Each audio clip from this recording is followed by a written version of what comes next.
You're watching the PoliticIt Podcast.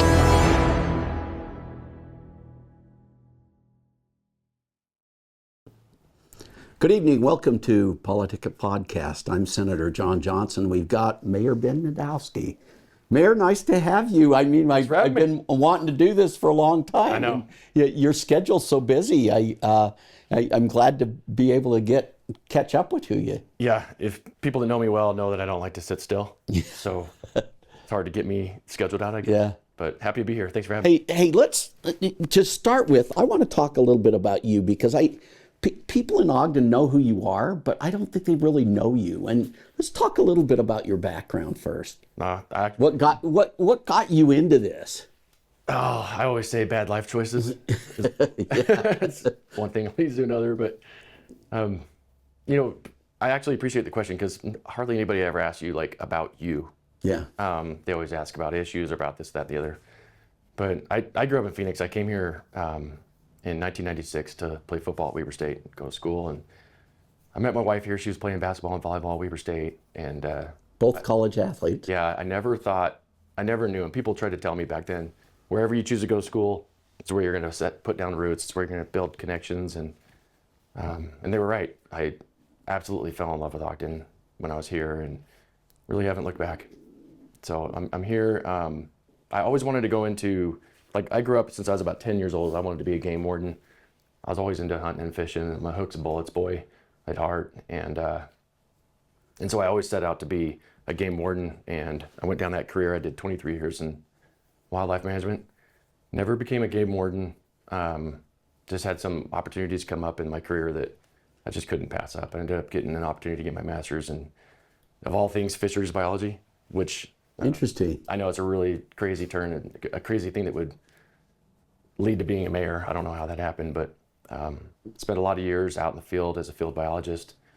I got to travel the country and look at the physics and geomorphology of rivers, and did a lot of river construction and habitat management, and that's kind of how I did the Ogden River Restoration Project. Okay. And I think that was actually a really big springboard into like community involvement, and became a little bit political because it was such a huge move to remove junkyards and remove all of that crime and blight, and to kind of move toward redevelopment.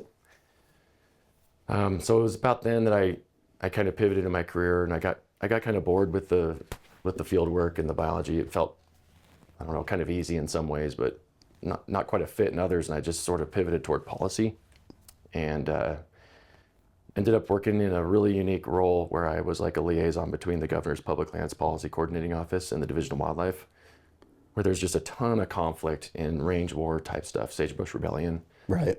And really found my place in public policy and working with people and engaging in the political world to help try and solve problems. So that was really fun, and ended up overseeing legislative affairs for the agency, for the Division of Wildlife for 5 years, kind of in a special advisory role for the director, for multiple directors, and then finished my career overseeing supervising operations in northern Utah. And during that time, I was also on city council here in Ogden. So pretty busy. So were you retiring then when you decided you were going to run for mayor? Or? Yeah, I had to completely retire from my past career, and I'm full-time mayor here. That's something people don't always recognize, is the mayor in Ogden is a full-time executive position. The big cities of Utah have that form of government. Yeah, because since we have a city manager here, sometimes people think that it's the same as a lot of the other cities, but that's not the case, is it? I have a chief administrative officer, not a city manager. So it's different. It is different. So we're a lot like, so mayor and city council are a lot like governor, legislature, president, and Congress. Right. There's a legislative role and a financial role, and then there's the executive role. So I'm the chief executive of the city, and that comes with a completely different set of challenges, but also opportunities. Let me ask you a question again about your past, though. So you played football. Yep. Who'd you play under? I played for Dave Arslanian. Yeah. Yep. Dave recruited me here. What a great guy. I'm a phenomenal guy. Really influential person in my life. And so there were some other people that were on the team with you that time, weren't there? Yeah. That are still. Yep. Luke Rasmussen's the superintendent of the school district here. So 2 Wildcats kind of overseeing the two big anchor institutions of our city. It was a really important time of life. I have to credit Dave Arslanian for bringing me here. He was a guy that really went into junior college. I was a junior college athlete at the time. Right. I was just a really late bloomer. We didn't have the financial well-being to go to a college right out of high school. And so junior college was an opportunity I took and gave me a chance to kind of build myself physically and get some of my... That's one of the things I like about Dave and this Ogden Jets that he put together and stuff, just because it's that old school philosophy about how you form young men, and I really think it's a cool thing. Well, and the world needs more old school right now. Right. I mean, I don't know what this new school is, but there's things from our past that are important, and learning how to invest in yourself, build yourself up, become who you were meant to be by taking responsibility and ownership and accountability for your own self. That self-empowerment, right? That's really what the junior college environment was about. It was hard. You lacked everything when you were there, and you had to become something amongst nothing. Yeah. And that was Dave Arslanian's specialty. Was he would go into those JUCO environments and find people that had that mindset and mentality that he was looking for, and he really built a program at that time around. So let me ask you. So do you think Dave was shocked when you were mayor, or did he already know? No, I don't think he was shocked. I don't know. I guess you'd have to ask him, but no, I don't think anything shocks him anymore because he's seen so many people come up through the years. He knows how to build young men. Yeah, and that's what I love about him. Yeah. Yeah. Yeah, what a cool experience. You brought up the Ogden River thing, which I think is kind of pivotal in a way for the city, right? Yeah. What was going on then in the city, the whole renewal of the city, I thought was fantastic. It was really a pivotal moment in Ogden, right? And it's cool that you got to be part of that. Yeah, and this is back during the Mayor Godfrey era. Right. And you might recall, Mayor Godfrey he challenged the establishment, and it needed to happen. I always say that Mayor Godfrey grabbed our city by the shoulders and shook us awake. Right. And it takes a special person and a special leader at the time to do that. He was the guy that did it. And he saw that river it was an impediment, it was a detriment, right, to revitalization, but it could have been an asset, right, in a resource. So he had the vision to see the potential in the resource. Well, you look at all the things that started under him. Having had that view from back then, right. I think probably helped you to understand what you need to do today. There's no question. In fact, a lot of people, there's,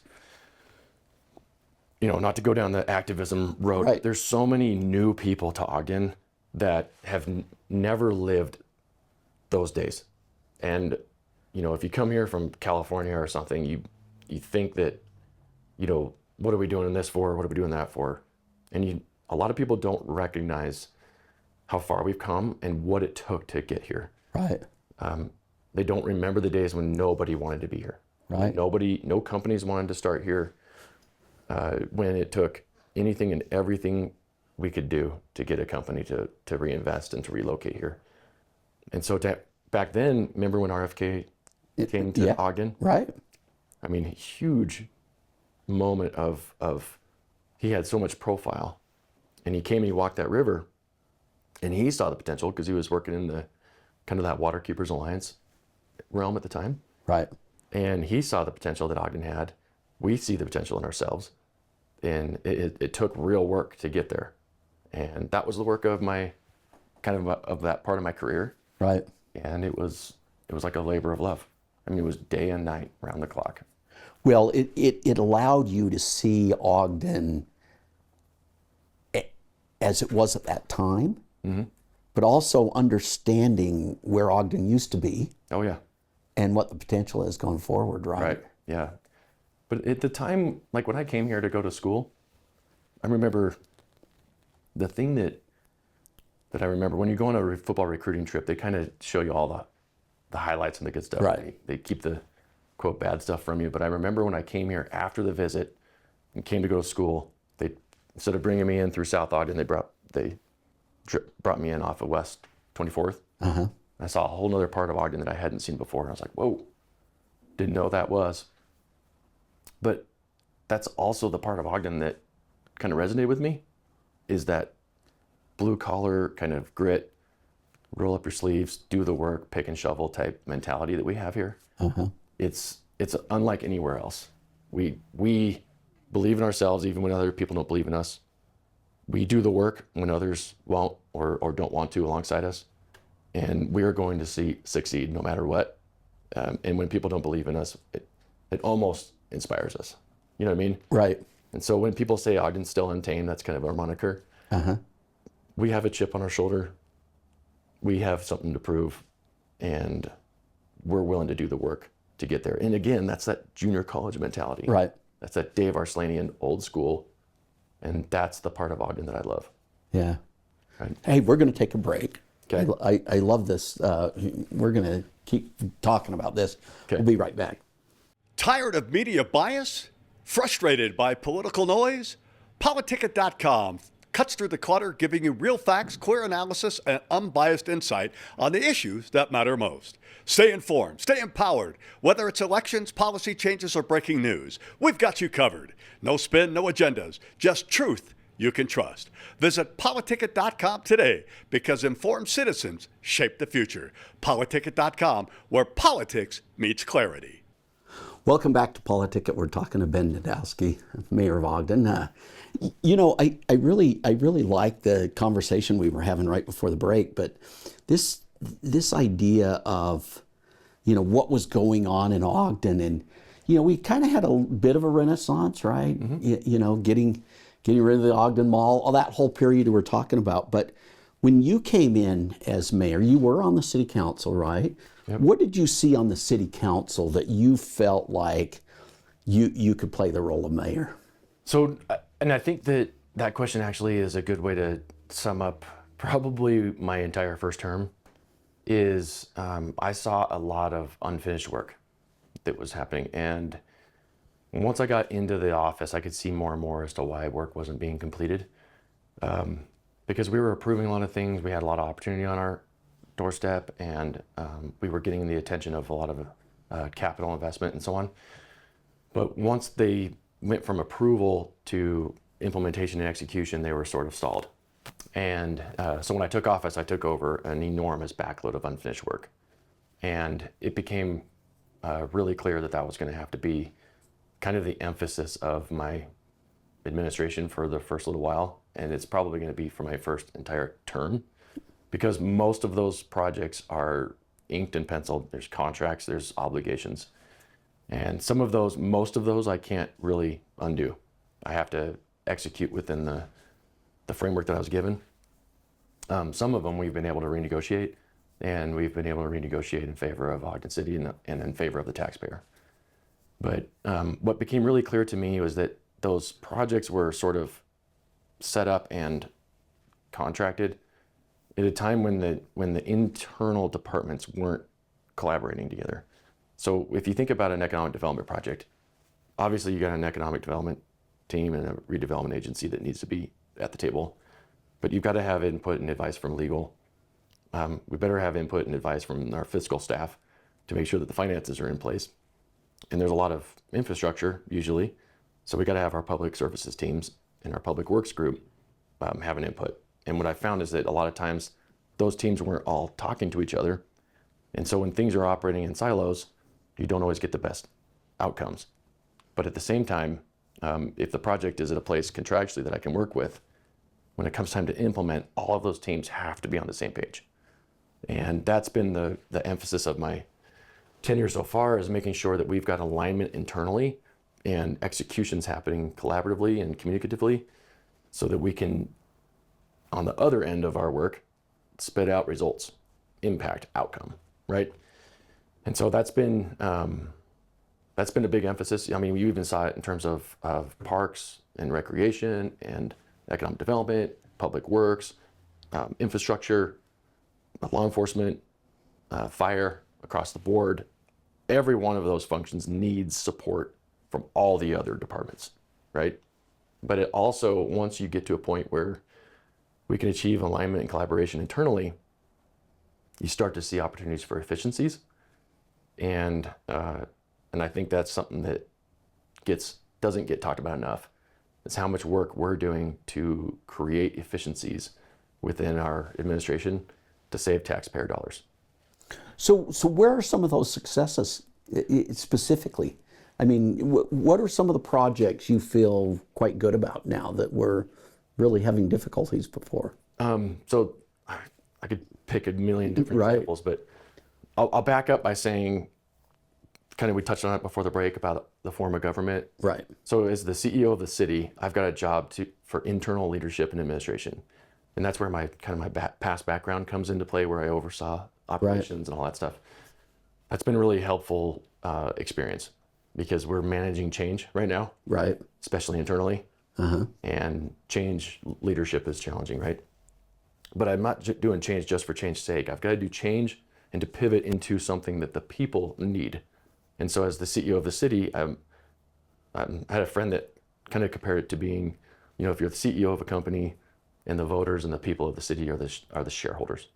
I've got to pivot and direct the city into a direction that the shareholders and the taxpayers need and want. And so that's kind of the internal and the external leadership requirement of this job. And a lot of people see the external, but they don't recognize the work it takes on the internal side. So a number of different examples. One I could say is all of the work that you're starting to see happen in the city is a result of internal collaboration and alignment. People are talking about all the impact and all that stuff of the economic development. Right. It's happening not out of nowhere. It's happening and being made to happen by people. But they're not just doing it randomly. They're doing it very collaboratively with clear alignment and clear directive and prioritization internally. But if we talk about public safety as an example, we're really getting in a mode across the entire administration of measuring everything. It's really hard to manage that which you don't measure, right? Police and fire is a place where they've always had a long history of measuring. And on the police side, and then I'll talk about the fire side too. On the police side, we have been able to really turn the dial. We are one of the few agencies, especially an agency of our size, that's full staff. We're not only full staff, we're a little bit over because we've got planned retirements, and when those retirements happen, we'll never get understaffed. And so we're creating an environment that police officers want to be a part of. We're not overwhelming them or overloading them, but we're letting them be police officers. And that has created huge gains for our city. People don't realize, I mean, I studied management some in my past, but everyone wants to talk about strategy, but culture is really what drives change. It is. Right? Yeah. And I think what people lose sight of for culture is that, when you're managing change, the faster you manage change and the faster you create change, the faster it can turn back. But the more deliberate and steady and the longer that you continue to execute and implement change at a pace that continues, the more sustainable it is. And so that's been I want sustainable change. I want to make sure that we're pivoting into what this city needs for the long term and that we're doing it in a way that sustains for the long term. But in terms of culture, I mean, you can't execute change if you don't have people that want to put that change in place for you, right? Yeah. And you can't have the people that you need and want if you're not creating a culture that they want to be a part of. Right. Right. So using public safety as an example, police and fire, that's tough work. And police, especially across the country, are being politicized like crazy. Right. It's not even a career people want to be a part of because of all that scrutiny in politics, right? Right. But when you take politics away from police work and you focus clearly on the execution and the Constitution, right, that's all they ask for. They will invite accountability. They'll invite the scrutiny. They just want to know that they can rely on their administration not to politicize them when they're following the law consistent with the Constitution, right? Right. And that the law consistent with our policies and guidelines and all of the training and the instincts that go into all of that, all align with the Constitution. And when they follow that, I won't politicize them. That's all they need to know to go out and do good work. Right. And police want to be a part of that. And they're coming here. We had a 2,400% increase in the last 2 years of lateral transfers for police. They're bringing an average of about 8 years of experience and each. So we're infusing experience into our agency. We've had something like, I think it was just a little less than 20, or it was a 22% reduction in use of force incidents with a bigger police force and bigger police presence. And that's all about experience. It's all about having good officers, because we've been able to create the environment they want to be a part of, and then we get to select the best. We get to be choosy. We've got a waiting list now to work here. So now we get to be picky about who gets to work here. Right. And we get to set a higher and higher standard as time goes on, and performance gets better and better and better and better. So a 2,400% increase in laterals has saved the taxpayers like $680,000 just in training and transfer costs alone. Those are the kinds of things that we're doing and that we're measuring and that we can quantify so that we know where taxpayer dollars are going. Well, and you can see that, I think, across all of Ogden. Right. I mean, and I guess that's this focus on these internal operations and being able to build the culture of the city. Right. We want to take that exact quantifiable approach, measuring and managing and executing toward efficiencies, because at the end of the day, where it really started was I put my foot down to my whole administration. I said, we are not going to raise taxes. And that required internal deliberation and change. Right. Like, wow, if we can't, because that's kind of the easy way. Right. And we're taking the hard way. And you put your foot down and say, we're not going to increase taxes. It requires efficiencies internally. And it's working, right? So we've got, right now we're running full staff in police, but you can take the same approach in fire.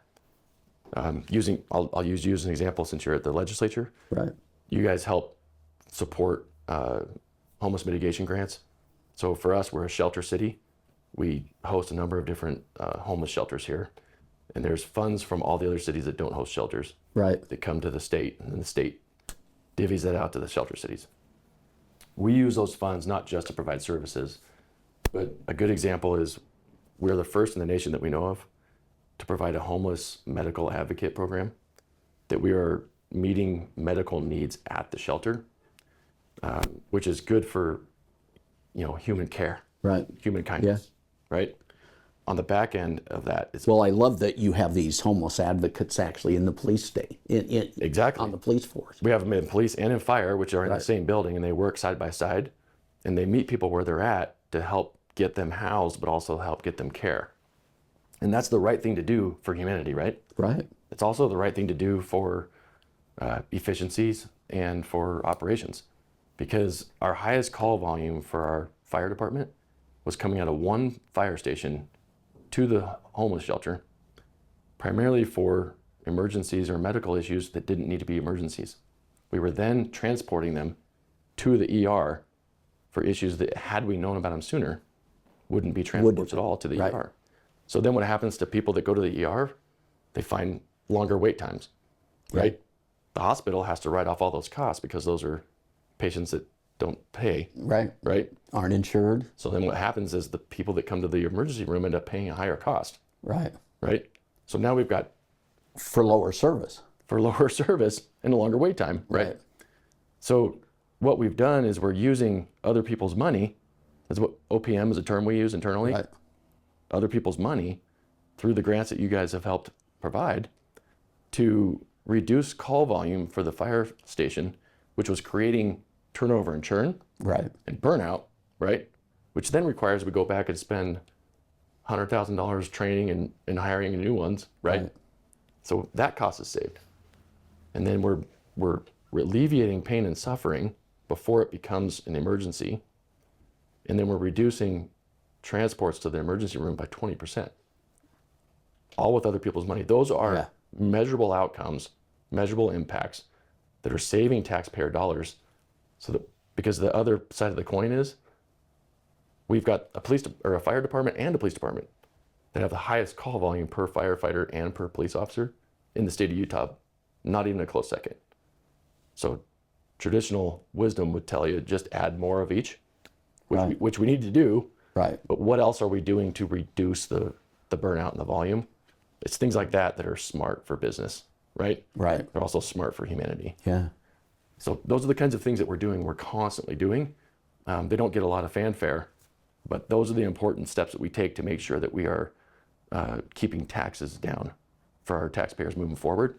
And those things add up, they build up. And we've got hundreds of those examples within our administration in the last 2 years that over the course of time are going to give us a leaner and meaner administration that's going to cost less than it otherwise would for the taxpayers. And it's also going to keep us out of people's way. You know, we're almost out of time, but I wanted to hit on one thing before. I thought I've been to 2 of your State of the City addresses, and I think it's absolutely amazing how you have brought so many diverse groups together, united. Yeah. Right. Yeah. It seems like this whole, you know, I hate to say this whole push towards diversity actually caused more problems. More divisiveness. But I see those events as things that's bringing people together. Yep. It's getting people to talk, getting people to the table, and as far as the future of the city, I think it really looks bright. I appreciate that. I actually, people that pay attention, so thank you for that. I surround myself with very diverse crowds. I think the left likes to think that they've got the corner on the market on diversity, but they don't. It's not left or right. It's apolitical, to be honest with you. Yeah. And this work's really apolitical, being a mayor. I mean, it's nonpartisan for a reason, but a lot of Washington, D.C. politics gets put on top. And that's something that I mentioned in our State of the City is we're not Washington, D.C., we're Ogden, USA. Right. And if you strip away a lot of the kind of the party, a lot of rhetoric, you get to people. And that's really what people are wanting. They want government that serves them, right? And we should want to serve. If you don't want to serve, we shouldn't be in these roles, right? But when you strip away the politics and really focus on people, you really start to find a ton of commonality. And at our State of the City, you look around across that crowd, you see Ogden. Oh, I love it. I love going just to see all of these different groups that are doing great things, right? You know, you look at what you did at the Marshall White Center and bringing people together. You look at what you've done with downtown Ogden, and you know, I mean, we have such opportunity. This is going to be a major area in the Olympics. That's absolutely right. I know, and the preparation I can see already. Yep. Of things moving in that direction. Yeah, I mean, 8 years is not long enough for all of the infrastructure investments we need to make. So people are like, "Why are you going to the Olympics? Why are you doing this?" I'm like, "This is now. Well, this is right now." I love your plan down there at the Union Station. Yeah. And making that's always been a pivotal part. You know, someone who understands the city of Ogden. Yeah. Going way back, understands that's a pivotal part. But we're doing it in a way that doesn't build 2 Ogdens, it builds 1 Ogden. That's correct. Right? And we are not who we are we are not Ogden at all, if not for that Union Station. I mean, is there anywhere in the city more historically important than that spot right there? And so my administration we are working on all of this development projects around the city, all of the unfinished work we talked about, and that's all coming to fruition. You're seeing it out there with the Wonder Block coming out of the ground and all of these different development. You've got a hotel going in down there. Absolutely. We've got other ones within the city. Yep. This can, east side of Washington's coming together, more activation in the junction. It's just, we've got more and more business licenses coming in. Things are starting to really come alive, but at the same time, we want to really focus a lot of RDA investment in the Union Station, because that has always been ground zero for Ogden. And when the Olympics come and when we welcome the world, it needs to be the first step. There's the hub, right? And then you've got these, these air taxis that can go up to the resorts and stuff, and making it easy for people from the resorts to actually come here to dinner. But the point is, it's not just about the Olympics. Union Station's always been the transportation hub for Northern Utah. Right. And Ogden has got to we're putting our foot back down again and saying, we are going to become the downtown of Northern Utah. We are going to be the transportation hub, and it will start and end at the Union Station once again. And when we create that sort of synergy where everything's coming in and out of Union Station, that economic vibrancy mentality that from that activation will follow. And when we do that, we don't want to do it in this just hyper commercialized way. We want to do it in our way, with historical preservation and restoration at the forefront, making sure that all of our assets and our artifacts are cared for and preserved, making sure that we tell our own story when people come off those trains, that you're stepping into Ogden and that we're a different city with a different vibe and different culture. But it's a culture built on people building ourselves up, and through building ourselves, we build our future, right? Right. That's the grit and the mentality. It's the hard work, roll up your sleeves, blue collar, chip on our shoulder mentality that this city is. And that's what's really really building us into. Well, I even thought your discussion about the police and everything else, this idea that we have connection to humanity. Yes, right. Absolutely. It's I think that's a fabulous, that's a culture. Yes. Right. But Ogden's got cultures upon cultures upon cultures. I mean, look at the faith community within our downtown alone. Right. I don't know how many faith practices we have and houses of worship just in our downtown neighborhoods. I mean, we are a really diverse community, not only in race, but also in thought, diverse in culture, diverse in faith and faith practice. But united in purpose. And the purpose is around people. Right. That's the thing that brings all of us together. Now, there's plenty of people out there that want to divide us, right?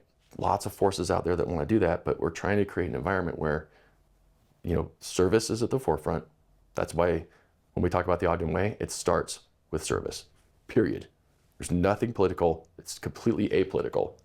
It's rooted in what's right about humanity. It's rooted in the teachings of faith and Christ and Christianity, and everything is about service. And those are the things and the fundamentals that we focus on as administration. All of the noise, all of the the activism and whatever rhetoric and everything, we're still going to be focused on the facts. We're still going to be focused on people. And we're always going to be focused on serving people. And when you do that, you create so much energy and opportunity. And there's so many people that come to me every day. How can I help? What can I do? And if you come to the city, you can feel it. People want to be a part of this, and they are. And they're doing their own little part to make it better. And that's how you create this environment of success. And that's not done by government, it's done by the people.